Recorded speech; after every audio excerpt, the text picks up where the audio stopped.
Всем привет и слава Украине. Передача «Новости с Кавказа» продолжает свою работу. С вами я, Гела Васадзе. И сегодня мы с хорошо знакомым и любимым нами Русланом Айсиным начинаем новый цикл по истории татарского народа. Салам, Руслан, очень рад видеть. Приветствую, салам, дорогой Гела и дорогие наши уважаемые зрители. Руслан, но мы долго шли к этому, вернее, как долго шли? Долго собирались, но вот обязательно что-то случалось такое, что вот сейчас продолжает случаться, но я лично понял уже, что если сейчас мы не начнем, то будет случаться постоянно. Поэтому я думаю, что нужно начинать это логично. Логично начать с первого вопроса. Кто это? Татар. Этногенез, начало. Вопрос крайне сложный, потому что среди историков до сих пор нет общего мнения относительно этногенеза и происхождения татар. Есть три устойчивые версии. Ну, есть и экзотические, мы их не будем трогать, потому что они как бы так из разряда трэшевых, как говорится. Первая, так называемая булгарская теория происхождения. Вторая, это, собственно, монголо-тюркская идея происхождения. И третье связано с тем, что на территории Поволжья, ну и шире сформировались под различными процессами переплавления этнических общностей, этнических групп и племен и их союзов некая такая суперобщность, которая называется татарами. Якобы она вот в Средневековье начала зарождаться так по-серьезному и в 18-19 веках, по сути говоря, обрела ту форму и ту цивилизационную персональность, которую мы сегодня можем наблюдать. Но все-таки я считаю, что так или иначе татары произошли вследствие тех процессов, которые происходили в Центральной Азии, в Восточном Туркестане, в Турфане, так называемым. И известно, что во второй половине VI века встречается первое упоминание о татарах на, так сказать, вот этих письменах Культигина, известный памятник письменный, да, где описано, значит, происхождение тюрков, там от рода Шинов, вот это вот мифологема, и там вот встречается первый раз упоминание татары. Затем татары, в общем-то, естественно, как и многие тогдашние племена, объединяются, разъединяются, входят в какие-то государственные образования, будь то тюркский каганат, да, до этого надо отметить, что, в общем, были племена сюнну, известные в европейской традиции как гунны или хунну,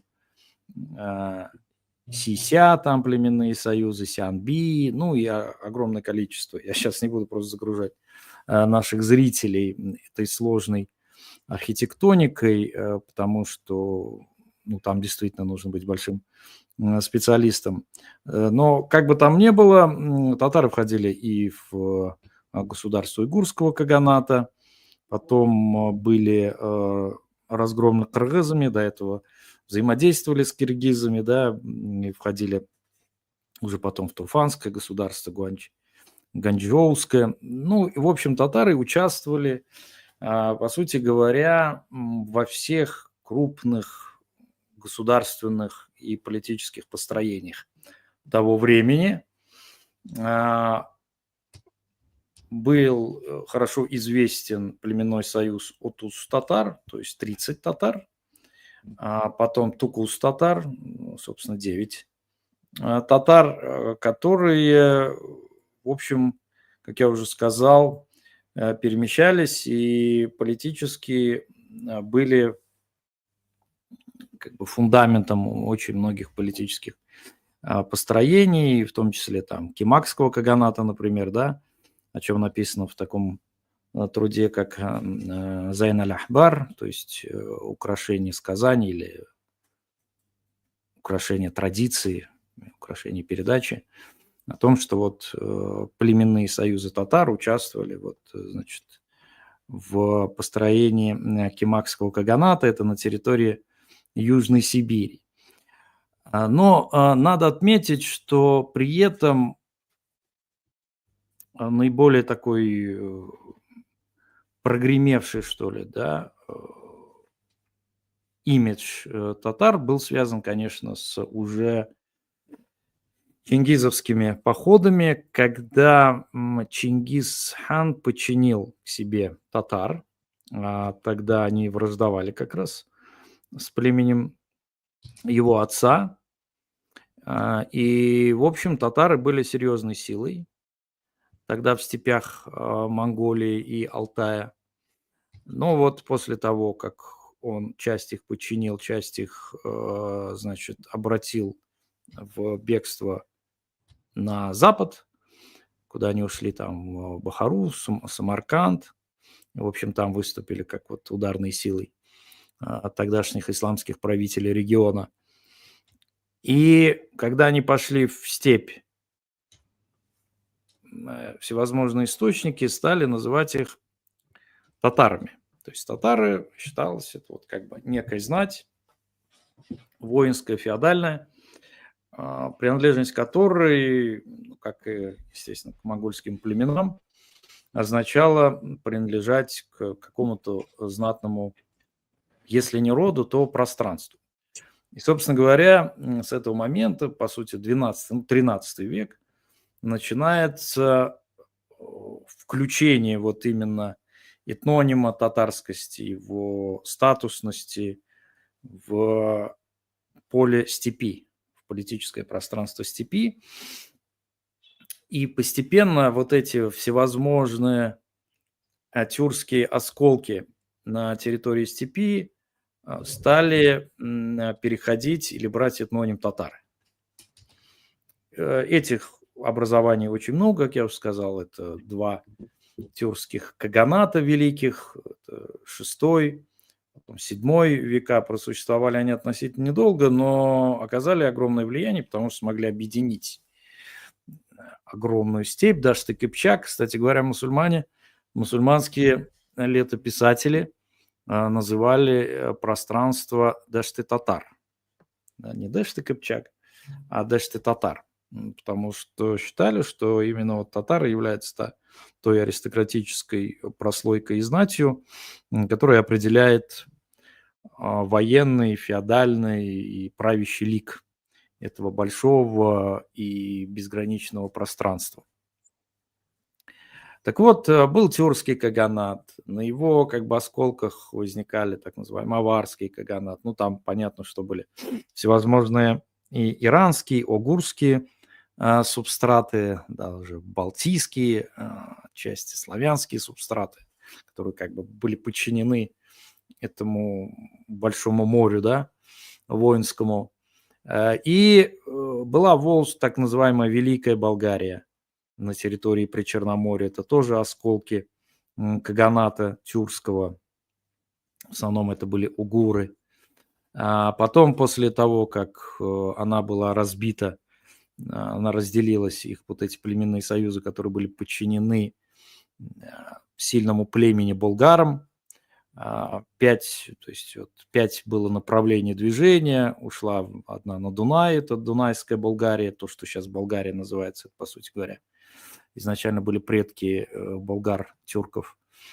Часть осталась на Северном Кавказе, в Причерноморье, часть слилась в Хазарский каганат, часть ушла на территорию Поволжья, и потом стала Волжской Болгарией. Часть ушла вообще в Панонию, кто-то вообще в Баварию даже ушел, часть племен болгарских. И последнее упоминание датируется XII веком, то есть до XII века, это 7-го, то есть где-то 5 веков. Шла миграция. Да, ну то есть вот я имею в виду в европейской традиции, то есть 5 веков они как-то могли сохранить свою этническую самобытность и политическую самостоятельность, скажем, да, ну, входили в какие-то воинские союзы, нанимались и так далее. Ну, как они еще воспринимались осколками гунской державы, хотя, конечно, те гунны, которые пришли в Европу и прогремели под предводительством Аттилы, это, конечно, не те сюнну или хунну, которые в III веке до нашей эры, да, были на территории нынешнего Китая. Это абсолютно как бы уже мы прекрасно понимаем, и их этнический лик поменялся, но осталась социальная организация, осталось общее самосознание и социальная структура. Социальная структура, правящий класс, соответственно, ну и так далее. Так вот, я к чему это говорю и рассказываю немножко путано, потому что мозаика вот этнических, этнополитических процессов, она очень пестрая и очень сложная. Поэтому вот однозначно как бы ухватить тяжело. И, собственно, поэтому возникли всевозможные теории происхождения татар, да? Потому что нету одной столбовой линии, их несколько этих процессов. Ну, вот эти вот все массивы тюркских племен, тюркских этнических групп, они были родственны друг другу. И где-то в самосознании у них, естественно, было понимание того, что в прошлом они были большой единой державой, то ли в рамках тюркского каганата, то ли в рамках того же союза племен Сюнну. Ну и, естественно, мифоистория, связанная с тем, что они произошли от волчицы. Вот этот вот мальчик Ашин, который дал старт роду Ашимов, который считался как бы, вот, главным аристократическим родом тюрков, и очень многие брали от него свое происхождение. Но уже с принятием ислама в той же Волжской Булгарии, к примеру, начинается поиск другой основы. Есть источники письменные, которые говорят о том, что болгарские аристократы считали, что начало их правлению положил не абы кто, Александр Македонский, он же в исламской традиции Искандер Зулькарнайн. И якобы вот он прошел по северу, он прошел по территории Волжской Булгарии, оставил даже какое-то наследство и сказал, что вот здесь стоит некая крепость, Ала, которая является частью того укрепления крепостного, которое как бы блокирует приход народа Яджудж-Маджудж или в христианской традиции Гогов и Магогов. Собственно, принятие ислама в Волжской Булгарии, официальное принятие 922 год, означает объединение разрозненных племен, беренджеры, сувары, собственно, булгары, берсилы, скорее всего, это ираноязычное племя, аланское, скорее всего, ну, судя по названию, объединяются вот в формат единого этнокультурного и политической общности. Ислам как бы их объединяет, и Волжская Булгария становится сильнейшей державой Восточной Европы. В столице, например, Беляре, население составляло порядка 50 тысяч человек, 8-10 квадратных километров. Территория города, ну, ты, наверное, был там, Беляр, Булгар, естественно, там общественные бани, водопровод, это все вот был 8-9 век, 10, собственно говоря, ну и до прихода Чингизова войска в 13 веке. Хотя булгары нанесли, ну, как считается, первое поражение. Да, его войску, но не его войску, это просто было разведотряд, да, который попал в ловушку, они его разгромили, потом, в общем, Чингизово войско обошло, и потом пришли, в общем, все разломали. Понятно, там было просто невозможно этому сопротивляться, настолько машина слаженная была. Короче говоря, вот, собственно говоря, когда одно пространство, одна держава разламывалась, так как кочевники достаточно мобильные люди, они пересобирались, объединялись, предлагали новую форму с учетом прошлого опыта и создавали новое пространство. То есть это, с одной стороны, кочевая цивилизация, но она не тотально кочевая, как ее воспринимают, она кочевая седлая. Кочевая седлая, потому что она применяла модели, технологии и вижен этих двух вот фундаментальных цивилизационных начал. Волжская Болгария уже, по сути говоря, становится оседлой цивилизацией, оседлой культурой. Там хорошо развивается кожевенное производство, кузнечное дело, ювелирное дело там на высочайшем уровне. Почему? Как раз ислам помогает в этом, потому что на территории Волжской Болгарии, где сходится вот этот вот речной путь, да, до Каспия, на север по Волге, Кама, собственно говоря, потому что Волжская держава фактически доходила до Прикамья, наверху до Великой Перми, и она использовала умело вот это вот месторасположение для торговли и выгодного обмена культурного, политического, экономического.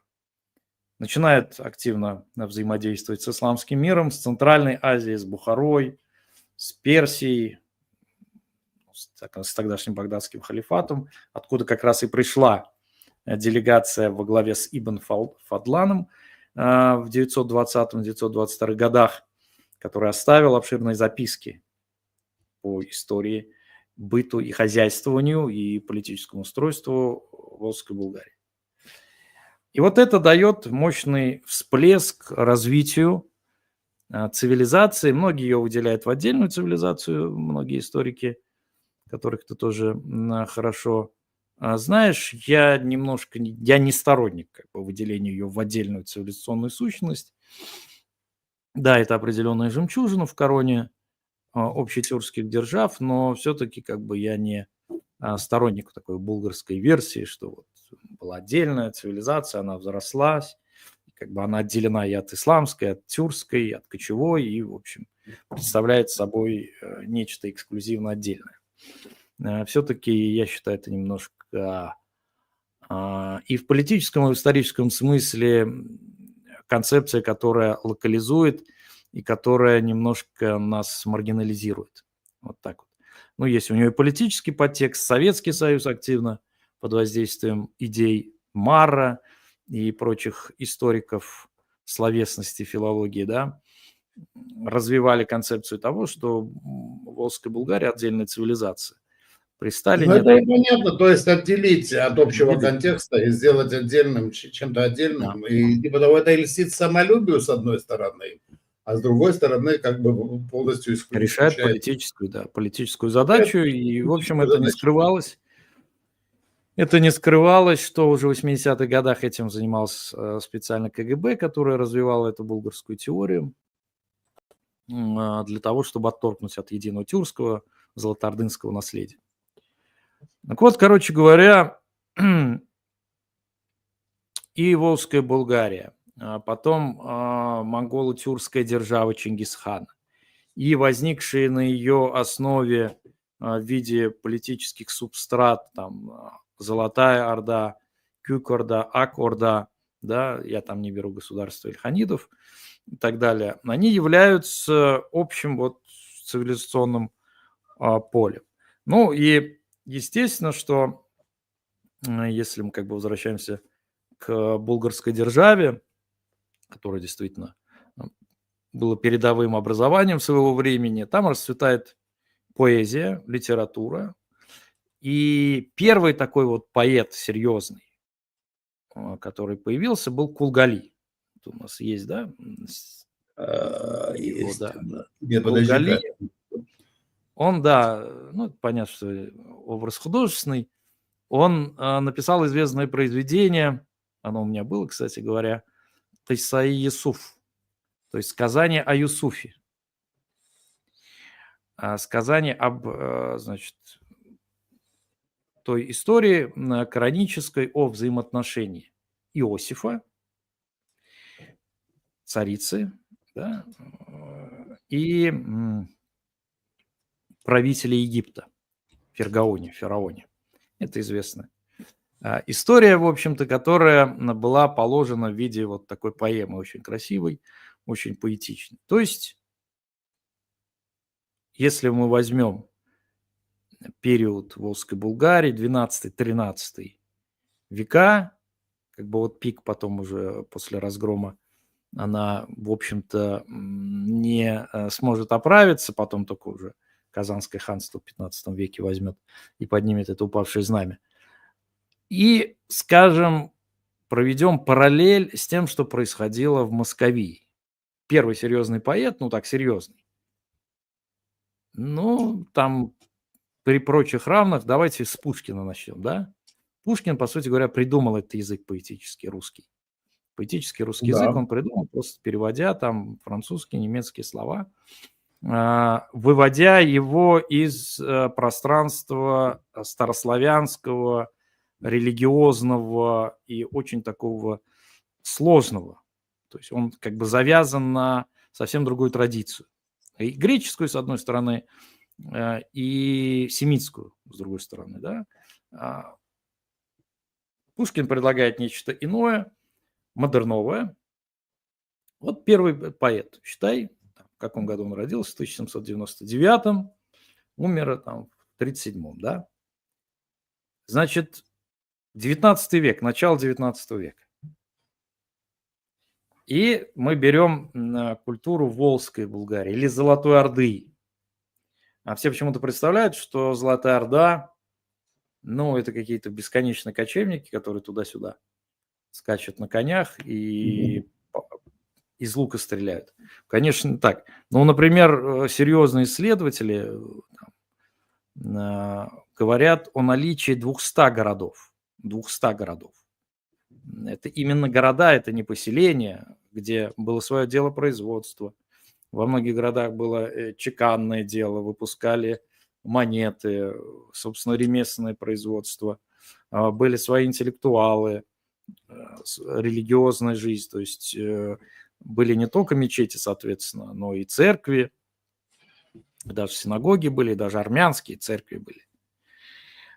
Например, на территории Болгарии, в Болгарах, в описании того же Ибн Фадлана, сказано, что, в общем, всякая религиозная группа, потому что туда приходили купцы, да, с большими делегациями, они находили для своих духовных потребностей все, что нужно. У них были свои кварталы, у них были там свои толмачи. Недаром есть такая поговорка у татар: татарға толмач керек түгел. То есть татарам толмач не нужен, потому что вот то наследие, что обязательно ты торгуешь, взаимодействуешь и находишься на стыке очень многих культур и цивилизаций, обязательно толкало тебя на знание нескольких языков, там, персидского, арабского, ну, там, османского, уже чуть попозже, русского, ну, или там великоросского какого-нибудь, ну, и там могли знать, например, там, латынь, да, чтобы вести деловую переписку. То есть обязательно как бы нужен был просвещенческий класс, тех, кто занимался делопроизводством, бюрократическими вопросами, естественно, и вопросами дипломатии. Постоянной дипломатии, большая держава, соответственно, она находилась в переписке, в взаимоотношениях, в коммуникации с ведущими государствами, образованиями того времени. Так что, когда говорят о том, что вот культура тюрков, татар там была очень слабая, очень низкого качества, естественно, все это неправда, потому что это вдалбливалось еще при империи российской, а потом при Совке. Не, ну да, дикие татары и так далее, которые разрушали города, и им не нужны были города, потому что они не жили в городах, они только пасли скот. Да, именно таким образом, потому что считалось, что города могли быть только вот у княжеств там, да, великорусских. А в то время, как я уже сказал, была и своя культура, своя письменность. Кстати говоря, государственность тюркская, она основывалась в значительной степени на особой литературоведческой, литературоописательной схеме.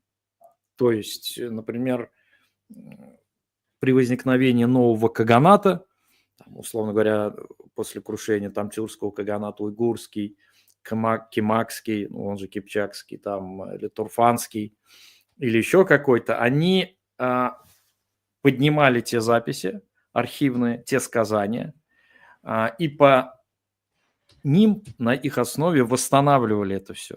Ну, то есть это, считай, что, я не знаю, какой-нибудь трактат там Бадена о государстве или Никола Макиавелли, там принципус, да, вот есть некий план, есть достаточно четко прописанная и проработанная схема. Плюс ко всему она имела свою политическую иконографию, я уж так называю, имела свою мифоисторию, да, которая тянула единую нить через все вот эти вот образования, через все каганаты, через все державы, через все политические союзы и все остальное. Да? То есть были поэтические формы, которые описывали и прославляли подвиги и деяния предков или же вот совсем недавних богатыров, каанов, Шунь-Юнев, так назывался правитель у Сюну, Ухунну. То есть это как разветвленная такая грибница, но у этой грибницы есть один корень. То есть если бы не было одного корня, который это описывал, да, это невозможно было сохранить в виде некого наследия политического, интеллектуального и духовного. То есть это бы забывалось, потому что в представлении большинства у кочевников нету письменной культуры, они не несут историческую память, они там за 1000 километров уходят и все забывают. Но это как раз-таки не так. Это говорит о том, что у них был институт писцов, которые записывали все, институт сказателей. Вот он даже, например, у наших дорогих братьев-казахов до сих пор остался, акины, да, которые слагают легенды. Или вот у кыргызов манасчы. Мы когда были в славном граде Бишкеке, Бишкек он, да, нам сделали, там, мы проводили конференцию, и вот на следующий день экскурсию по горам, по каким-то местам. Знатным, кстати говоря, там татары активно участвовали в 19-20 веках, вот те самые просветители, джадиды. И позвали одного из самых известных манасчи, читателей Манаса, да, известного эпоса, самого большого эпоса, как считается. И этот человек просто сел, и на память часа два он вот вошел в какой-то транс, он нам транслировал этот эпос Манас. А особым шиком считается, когда он сам трактует, когда он сам выстраивает, да, некую вот историческую канву. Это, конечно, поражает воображение, потому что у человека настолько как бы складно все получается, он это вот в режиме реального времени все воспроизводит. Короче, мы получаем, что так или иначе тюрки участвовали в формировании политического устройства и политического рельефа Большой Евразии, начиная от Восточного Туркестана, монгольских степей, заканчивая, в общем-то, Восточной Европой, потому что хазарский каганат доходил вплоть до Киева, Золотая Орда тем паче, как бы, да, эти территории охватывала, ну, не в виде прямого контроля, а в виде улуса, как бы дополнительного макрорегиона, да, который она подчиняла себе и политически, и культурно, кстати говоря, идеологически, и во всех других аспектах, и оставила очень большой заметный след в политической жизни, в историческом дискурсе, вообще в цивилизационном дискурсе этого огромного метаматерика, можно так сказать. И вот татары в этом историческом, и в этой исторической проекции, конечно, занимали важное место, потому что они участвовали поочередно в становлении, как я сказал, многих держав и сохранили до сих пор эту историческую память цивилизационную и государственную спустя более чем 2000 лет, если мы берем с эпохи Сюну, гуннов. Это тоже некая нить, и она важна для ощущения общности исторической памяти. Более того, ну вот трудно найти по-настоящему большие макро народные толщи, скажем, или этнические толщи, которые, с одной стороны, мозаично выстроены, там казахи, кыргызы, татары, чуваши, якуты, турки, туркмены, каракалпаки, уйгуры и так далее, да, но при этом их стремление к объединению, их общая память, она настолько живая, настолько энергетически сияющая, что это рано или поздно, скорее всего, рано, приведет к объединению этих полей. То, что мы много с тобой говорили здесь об туранском пространстве или общетюркском. Но вот так навскидку, честно говоря, в мире мне трудно представить, что есть некое подобное цивилизационное начало, которое, распавшись там 1000 лет назад, может даже больше, спустя это большое время, отрезок времени, сейчас стремительно идет к объединению. Есть народы, у которых нет государственности, ну, те в большей степени, которые находятся в составе пока что Российской Федерации, да. Есть те, которые обрели эту государственность, но их связанность между собой, она колоссальная. Ну вот, например, тут кто-то мне скидывал интересное исследование об, например, общности языка. Татарский, башкирский, ближе всех в тюркском. 95% общей лексики. Каракалпакский, казахский. Каракалпакский, татарский. Даже татарский, кыргызский, несмотря на то, что нас разделяет 1000 километров. Я кыргызов понимаю больше, чем казахов, например. Кстати, у Каракалпакский он же еще близок к крымско-татарскому. Там, да, сложность, потому что каракалпакский, это, с одной стороны, кыпчакский, то есть и мы кыпчаки, язык кыпчакский, да? Да. Узбеков, например, карлукский, но узбеков, ну, мы понимаем 85% лексики, я понимаю. И вот то, что сейчас объявлено о создании общего алфавита и общий, сейчас делают энциклопедию, общее там, искусство и так далее, оно на культурном уровне будет сближать наши позиции. Ведь совок что сделал? Мы опять-таки это здесь с тобой обсуждали, создали разные алфавиты. И одно и то же слово читается по-разному. Где-то, вот татары говорят, дом – это юрт. А филологи обозначили как йорт, пишется как йорт. Но я йорт не говорю, я говорю юрт, юрт, да, коротко. У казахов это по-другому написано, у кыргызов это по-другому написано. И вот разная письменная традиция, заложенная, навязанная нам, она, конечно, нас отдаляла. Пример. Большое арабское этническое море. Там 250 миллионов. Да. Их диалекты настолько сложные и взаимонепонимаемые. Например, сирийский араб плохо понимает араба с Алжира.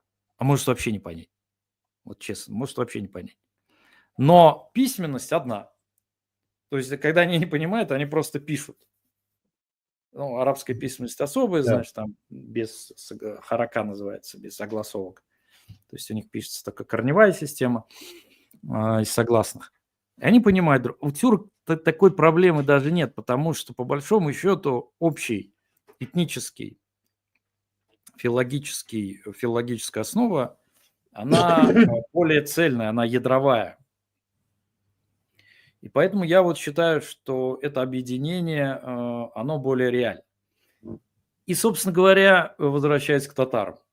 Татары сыграли в свое время эту роль по просвещению. И вот сейчас мы, например, переходим к вопросу того, как татары, которые оказались под пятой давления Российской империи, вынуждены были сохраниться сначала, и весь фактически 17 век, там 18 век, это уже когда пало последнее ханство, Крымское, да, на полотне Золотой Орды, стали заниматься чем? Во-первых, укреплять себя экономически, и после того, как укрепили себя экономически, как вот мне сказал наш известный историк и наш большой наставник Дамир Исхаков, лишь после третьего поколения татар, это в 18 веке, татары, которые сколотили капитал, первый торговый капитал, стали заниматься благотворительностью. С этого момента начинается как раз расцвет, как бы подъем татарской духовной культуры, потому что появляются средства, открываются мектебы. Они были, но они как бы не находились еще в таком полнокровном как бы своем, да, режиме, не пребывали. Финансируется книгоиздание, книгопечатание. Значит, специально поддерживаются интеллектуалы, поэты, писатели, журналисты. Их отправляют учиться там, понятно, Бухара, Самарканд, Истамбул, в Европу отправляют, то есть находят средства и отправляют их. Это определенная система, вот на так называемый хайрия шилек, то есть благотворительность, которая позволяла людям, которые готовы посвятить свой талант делу возрождения нации, и они этим только занимались. То есть они не занимались,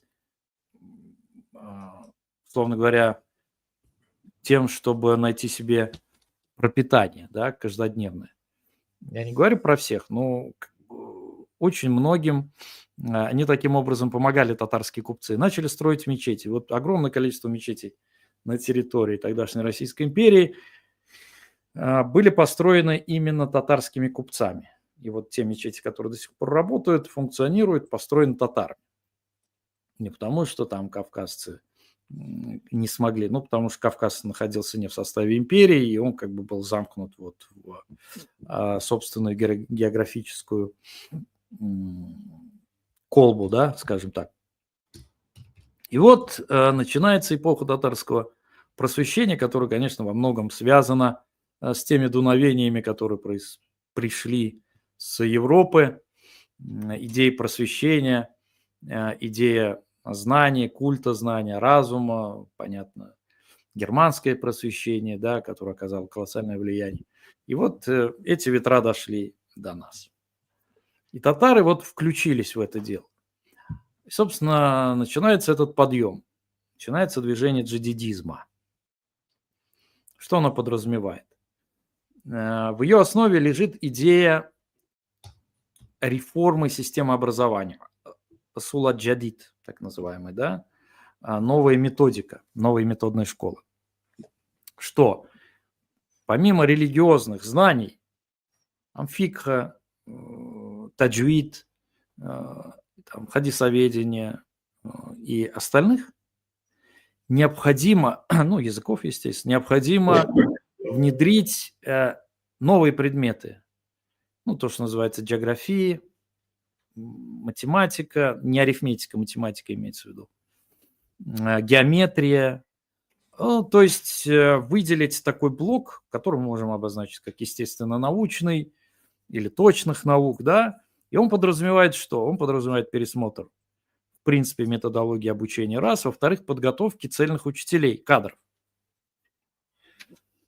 чтобы эти кадры еще ориентировались на общий фундамент идеологический и образовательный, да, то есть это как бы вот целый такой серьезный блок. Поэтому были отправлены в огромном количестве ученики шакирды и в Европу, и в страны Востока, которые аккумулировали, получали знания, потом перерабатывали и доносили уже на территории Большой Евразии. Собственно говоря, из того, что у татар уже не было такой четкой локализации, да, ну да, был Идель-Урал, так называемый Волжско-Уральский регион, они активно выходили в Центральную Запад. Азию, на Кавказ, разносили эти знания, открывали эти духовные образовательные центры, помогали открывать там национальным интеллигенциям свои газеты, журналы и все остальное. То есть активно, деятельно участвовали. По сути говоря, вот та кочевая форма, которая была у нас в основе нашей цивилизации, она переродилась, даже не переродилась, переформатировалась и перестроилась в духовное скитальчество, в идею того, что можно разносить знания, можно помогать в становлении национального религиозного самосознания, то есть это тоже кочевая форма. Да? Летучие университеты, как говорили поляки в свое время. И из этого выросла целая плеяда, естественно, и интеллектуалов, и писателей. Габдулла Тукай тот же, который является солнцем татарской поэзии. Да, вот он был молодой да ранний. Кстати говоря, тоже... Кстати, скорее всего, он происходил из того же рода, что и род президента Казахстана Токаева. Это Токай. Это один из важных знатных аристократических родов. В Золотой Орде предки вот Габдуллы Тукая занимались сбором дани с подчиненных народов, ну, которые сейчас заселяют условно Удмуртию и вот Прикамье, да, скажем. То есть это как бы знатность, я думаю, она... вообще, знаешь, Руслан, я думаю, что Габдулле Тукаю можно вообще посвятить отдельную передачу. Можно, Того. да, есть, знаешь, есть хорошая книга, жалко, она у меня в Казани осталась, ее написал один немец, друг Искандера Гилязова, он про Тукая. То есть интересно то, что он Тукая рассматривает не как мы. У нас есть некая предвзятость по отношению к Тукаю. Стереотип определенно существует. Стереотип существует, да. А у него абсолютно свежий взгляд, такой вот прожектор такой новый, знаешь.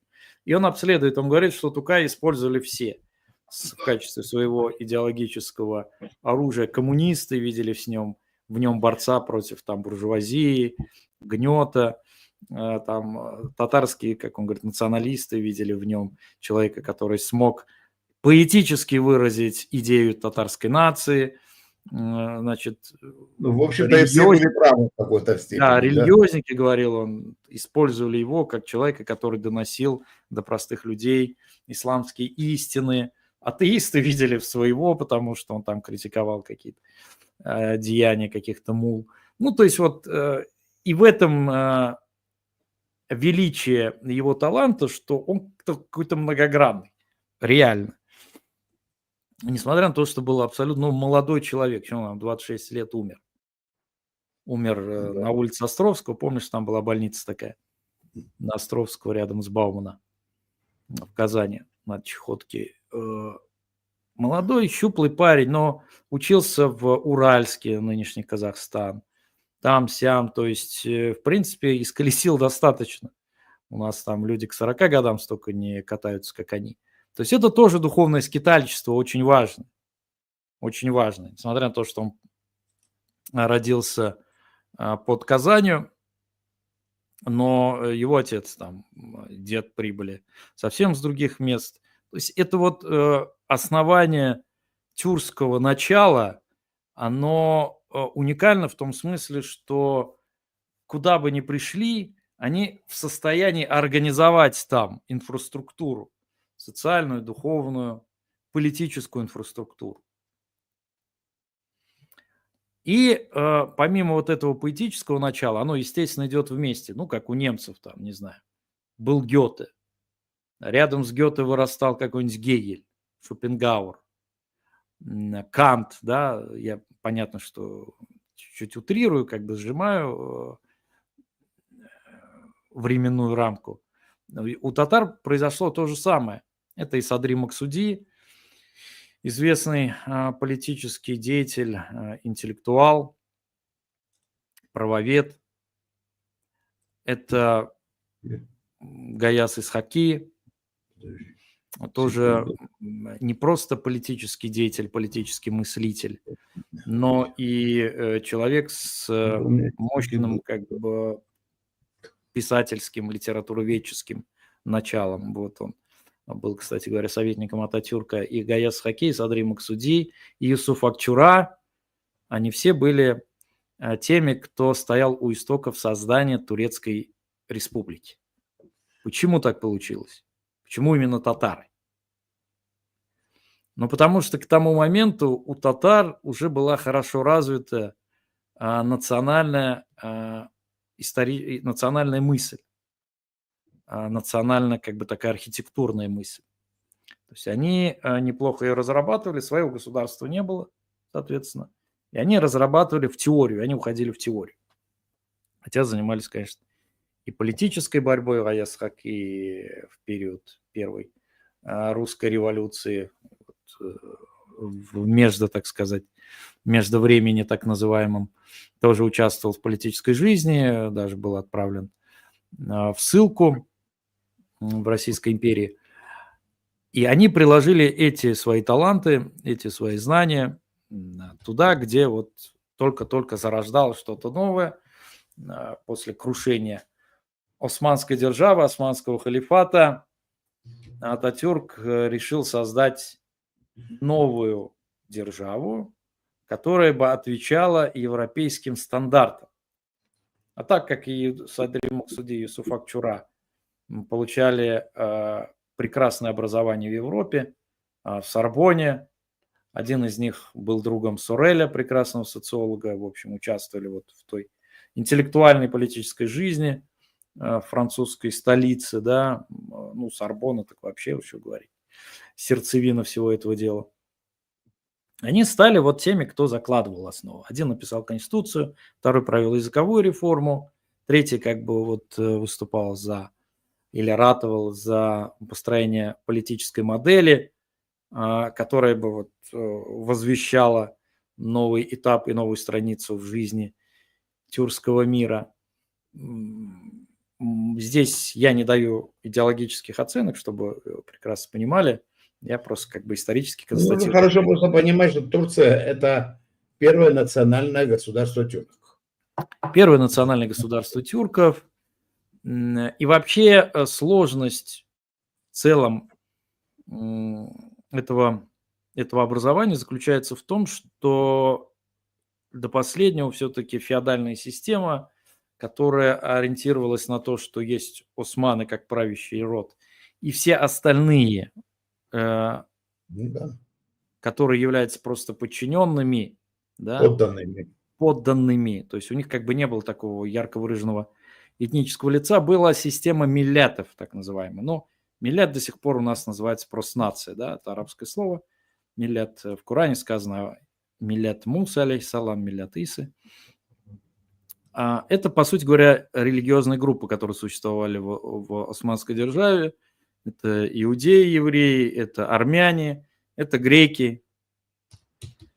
У них была своя система, по этой системе они жили, свое дело, свою юриспруденцию, у армян даже были свои деньги, там печатали они и так далее, и тому подобное. Свои судьи, свои кади в смысле, книгопечатание, как бы полная автономия, внутренняя автономия.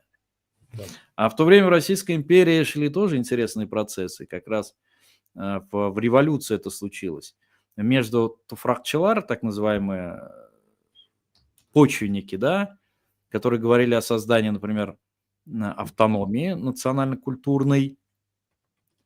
А кто-то говорил, что нет, национально-культурная автономия не дает нам тех полномочий, тех прав, которые мы должны иметь. Должна быть не просто автономия, а государство. И вот эти вот сложные баталии, которые происходили в интеллектуальном плане, они фиксировали следующее, чем я пытаюсь как бы тоже заниматься. Вопрос в том, что для татар, вообще для тюрков этого пространства достаточно тяжело зафиксировать некую политическую формацию. Объясню. То есть вот есть Татарстан, вот сейчас. Тогда еще не было Татарстана, когда эти баталии шли. это уже некая начерченная территория. Но Ну да, татарский народ, подчеркнутое. да, больше, чем это образование. Вот я родился в Ульяновске. Отец у меня нижегородский Мишарин. Там какой-нибудь татарин-сибирский. И ощущение, то, что эти пространства тоже наши, что когда-то они были нашей территорией, и территорией не в смысле вот контроля земли, а в смысле воздействия политического, экономического и культурного, и духовного. И поэтому возникает, кстати, Максудит тоже ульяновский, возникает вот эта очень странная попытка не зафиксировать даже, а сочленить вот некую фиксацию, которая есть территориальную, и желание расширить, понять, что мы как бы вот огромная Евразия. Но вот чтобы эту огромную Евразию охватить, ты понимаешь, что у тебя сил недостаточно, но желание и историческая память диктуют о том, что это необходимо делать. Я так витиевато несколько высказался, возможно. То есть перед тобой стоит дилемма: журавль в небе или кто там в руках? Синица в руках. Синица. Да. Вот эта вот дилемма, которая до сих пор, она, на мой взгляд, не сильно не решена. Но есть попытка преодоления этой диалектики через вот это вот расширяющийся туранизм или тюркское пространство. Поэтому объединение идет достаточно легко, как я вижу. Потому что вот есть стойкое понимание, что вот та фиксация, которую нам нарисовал совок, эти границы, а достаточно посмотреть границы Казахстана, вот такие вот ровные линии там, Туркменистана. Ну, понятно же, что рисовали просто вот, взяли линейку и какой-то там деятель нарисовал. Что это все искусственно, что нужно это преодолевать. В какой-то степени это решение, по сути говоря, той теории, которая была до Лобачевского. Да? До Лобачевского. Что параллельные прямые не могут соединяться. Пришел Лобачевский, ректор Казанского университета, и сказал, что нет. Параллельные прямые где-то там соединяются. То есть базовая форма физического пространства может быть поменена. И мы вот исходим из этого. Но мне так охота, чтобы мы исходили из этого. Что мы больше, чем есть. Ну, например, странный будет странный пример, ну, как бы он мне приходит в голову. Значит, у каббалистов, у Лурии, у Исаака Лурии, была идея, которая называлась цимцум. Она подразумевала, что Бог, Яхве, Элохим, он есть все, ну, как бы всеохватен. То есть внепространственный. Но вот чтобы создать мир, он сжимает себя и создает вот эту вот цимцу. Вот на периферии, откуда он уходит, создается мир, вот это вот материальный мир. То есть, да? И этот материальный мир, вот он есть тот, в котором мы живем. Но как бы сам Элогием, он шире этого, но он просто сознательно сжимает себя для того, чтобы дать рождение этому миру. Так называемый цифород, цифр, да, ничто. Оно так переводится, откуда слово цифры. Вот это вот ничто, он порождает ничто. Но у нас нету этого ничто. Но у нас есть понимание, что некогда мы были большим, а теперь мы съежились до чего-то. И поэтому, когда мы даже говорим о татарском этногенезе или о тюркском этногенезе, мы сталкиваемся с огромными проблемами массива исторического. Ну, как бы это настолько вот много все. настолько тяжело сводимо к какой-то вот однозначности, что еще раз демонстрирует то, что наше измерение – это измерение не трехмерное. Ведь для того, чтобы придать импульса, нужно заразить людей некой, на первый взгляд, кажущейся эфемерностью. Вот поэты. Мы упомянули с тобой Габдуллу Тукая, мы упомянули Гёте, мы упомянули там Пушкина. Мы можем упомянуть там других поэтов, да, которые выполняли эту роль. Они давали какие-то формы, они давали возвышенность, которая для человека, который, не может погружаться в тяжелые конструкции, студии исторические. Это для него есть внутренний глаз, который говорит, что да, вот там, как Тукай писал, «Кит ми без», там, когда русские националисты призывали татар изгнать, как Жириновский, на Босфор к туркам, он написал известное стихотворение «Кит ми без». Мы не уйдем, это наши земли. Какого черта мы должны оставлять их кому-то? Вот поэты это как бы вот выражают некое коллективное чаяние народа. Поэтому и эту идею, которую я сейчас озвучил, она, скорее всего, поэтическая, такая около философская, но именно большие идеи такие очень магнетические, большие, магнетические и в смысле магна, в смысле великие, способны, на мой взгляд, людей ухватывать и захватывать вот в то, что называется большое историческое и цивилизационное строительство.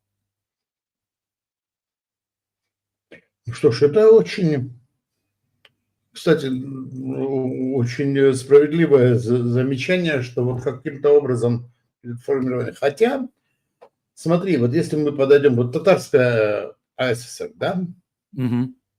вроде бы как, автономия в составе Российской Федерации, РСФСР тогда и так далее. Но даже вот в 86 год, еще совок, да. То есть перестройка как бы объявлена, но еще ничего не началось. И я видел, как из различных регионов Союза приезжали татары в Казань, чтобы остаться там навсегда. Вот. Из Владивостока один. Много в 90-х вообще там прыгнул. Во Владивостоке вырос, но он приехал, у него дядя его, тоже, кстати, с Владивостока работал, был даже известным редактором журнала, потом погиб он. Это все при советской власти еще. Но, значит, он приехал из Владивостока, но он приехал именно вот, он приехал, то есть татары ехали в Казань. Да, понимаешь, я поэтому в свое время и предложил сделать, не выдумывать велосипед, а, условно говоря, последовать за той формой, которую предложил в свое время блаженный Августин. Небесный Иерусалим и земной Иерусалим. Вот Татарстан можно, и Казань прежде всего, рассматривать как некую такую возвышенную проекцию. Да? Это как бы вот ориентир, понятно, человек, особенно для кочевника, все равно нужна пространственная ориентированность. Вообще, интересна другая даже тема, знаешь, как тюрки ориентировались в пространстве. Это вот особая тема, она тоже интересная. Как бы у них настолько была хорошая память, что, передвигаясь, например, на сотни километров, они могли запоминать камни, валуны, что возле этого валуна растет. То есть в любом случае вот для татар важна Казань не только как духовная и политическая столица сейчас. Таковой-то она стала относительно недавно по историческим меркам. Но то, что она сейчас таковой является, это как бы надо принять, действительно.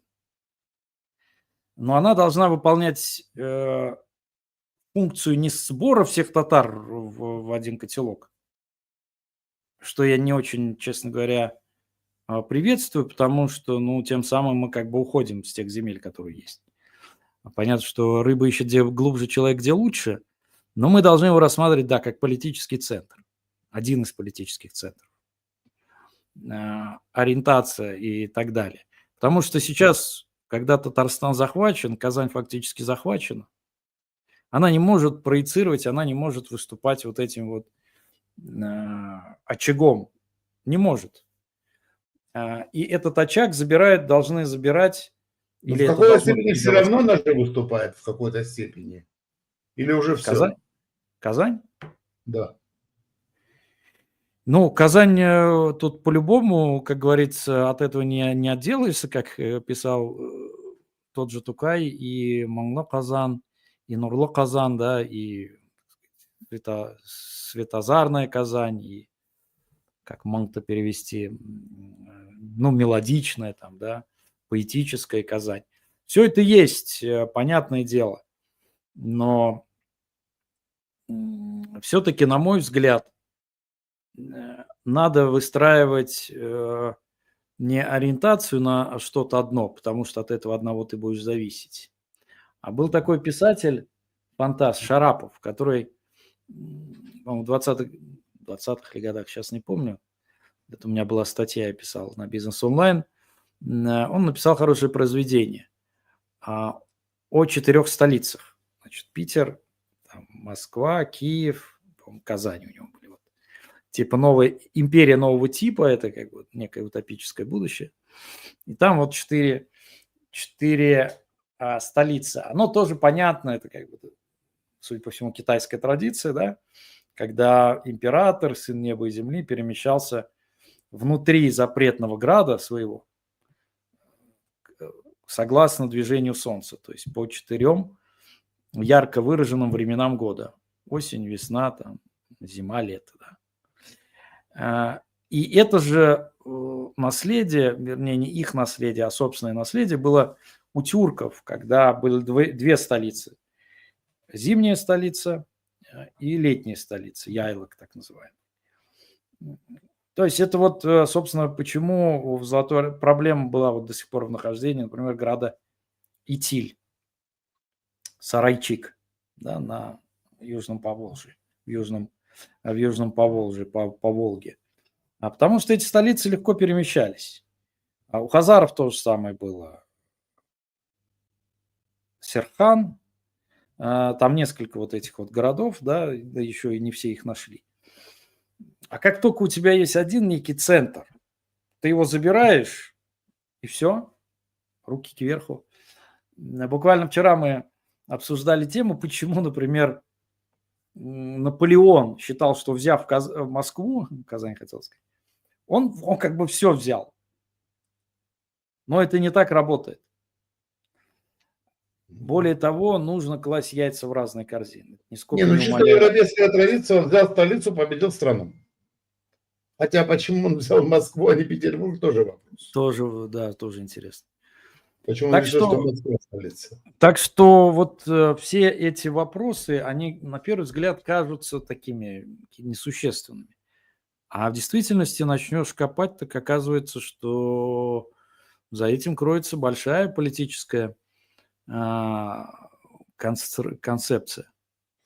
Очень богатая. Что ж, Руслан, мы сегодня коснулись, в принципе, мы взяли большую очень тему, сразу же говорю, взяли очень большую тему, которую, ну так, коснулись для общего понимания, но в следующий раз, я думаю, есть смысл поговорить уже о политических моментах, то есть политическом оформлении татарской нации. Наверное, вот это опыт Идель-Урала, ну и дальше. Вот тут Да. Это достаточно интересно, потому что, в чем дело, есть, во-первых, не, я уверен, что кое-кто из наших зрителей этого знает, но большинство наших зрителей это точно не знает. Во-вторых, с этим термином татары есть очень большая путаница, потому что в Российской империи еще татарами называли вообще всех тюрок. Все, да, и азербайджанцев называли. Да, ну все, кто тюрки, все татары. Анекдот в свое время был, что вот перестройка, и, значит, пришли крымские татары, типа того, нам бы автономию. К чиновнику.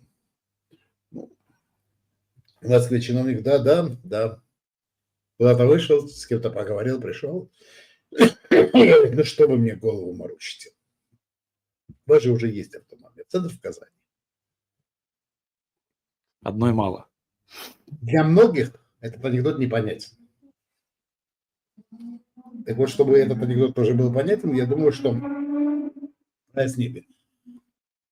История интересная, история, я бы сказал, та, которую нужно знать не только тем, кто связан как-то с Татарстаном, с татарским народом и так далее, но и всем, кто